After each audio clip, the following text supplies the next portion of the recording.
नमस्कार मंडळी. हा तिसरा एपिसोड आहे प्राणायाममध्ये आपण पहिले नाडीशोधन किंवा अनुलोम विलोम करणार आहोत.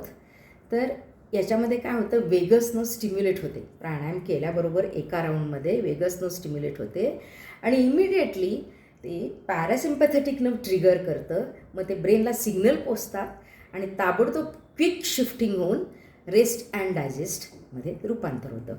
आणि त्यामुळे काय होतं, आपली मज्जासंस्था हार्मोनाइज तालबद्ध होते. त्यामुळे काय होतं, स्ट्रेस एन्झायटी कमी होतो, BP श्वास फुलतो, जो नियंत्रणात येतात, फुफ्फुसांची क्षमता वाढते. आता प्राणायाम करताना थोड्या गोष्टी लक्षात ठेवायच्या आहेत. थोडंसं आजूबाजूचं सराउंडिंग थोडंसं पीसफुल पाहिजे आणि वेल व्हेंटिलाइज्ड पाहिजे, थोडेसे हवेशीर पाहिजे.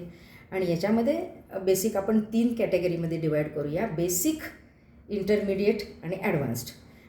याच्यामध्ये कुंभक पण वापरता येतो. कुंभक म्हणजे काय, श्वास रोखून धरणे. अंतरकुंभक म्हणजे कम्प्लिटली आत श्वास घ्यायचा आणि रोखून धरायचा. बहिर्कुंभक म्हणजे कम्प्लिटली श्वास बाहेर सोडायचा आणि रोखून धरायचा. केवली कुंभक म्हणजे निश्वास, म्हणजे ना श्वास बाहेर ना श्वास आत, ही दोन्ही प्रक्रिया थांबतात. आता हे सर्व दीर्घ सरावाने होतं. थोडंसं डेमो करून दाखवते, पण बेसिक तर तुम्हाला माहितीच आहे.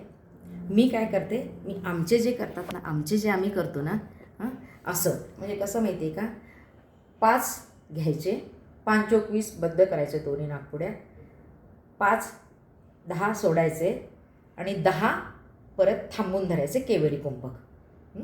मग परत सगळं झाल्यानंतर राईट नॉस्ट्रिलनी काय करायचं, परत 5 घ्यायचे, 5 चोक 20, 20 परत 20 काउंट करून बद्ध करायचे आणि लेफ्टनी 10 सोडायचे. 10 सोडल्यानंतर परत केवली कुंभक 10 मोजायचे. म्हणजे 5-20-10-10, 5-20-10-10 असं आम्ही करतो. आणि हे अगदी प्रॅक्टिस मेक्स द परफेक्ट. त्याच्यासाठी काय करायचं आहे, थोडंसं erect sit in any meditative posture, either padmasana, ardha padmasana, cross legs, any adharasana position. Make your mind serene and cheerful. Left hand in chin mudra, right hand अंगुली मुद्रा. Go for deep and smooth inhalation through the left.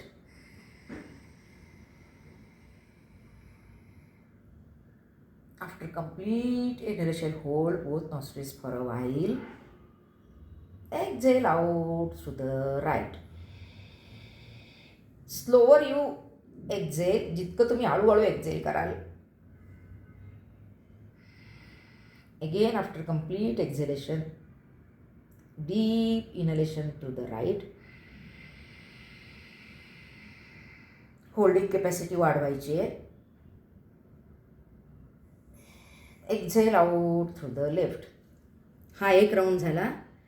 आणि याच्यामध्ये काय होतं, तुमची tranquillity वाढते, calmness वाढतो, झोप लवकर येते. आणि या खूप प्रचंड बेनिफिट्स आहेत. तुम्ही जितकं श्वास रोखून धरता, जितकं हळूहळू सोडताय श्वास, त्याच्यावरच तुमचं हे प्राणायाम अवलंबून आहे. आणि प्रॅक्टिस मेक्स मॅन परफेक्ट. तुम्हाला कसा हा वाटला एपिसोड? आम्ही हा 5-20-10-10, 5-10-10-10चा रेशो आम्ही करतो. आत्ता आम्हाला 4 वर्ष झाली आहे.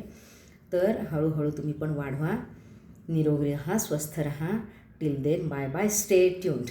थँक्यू.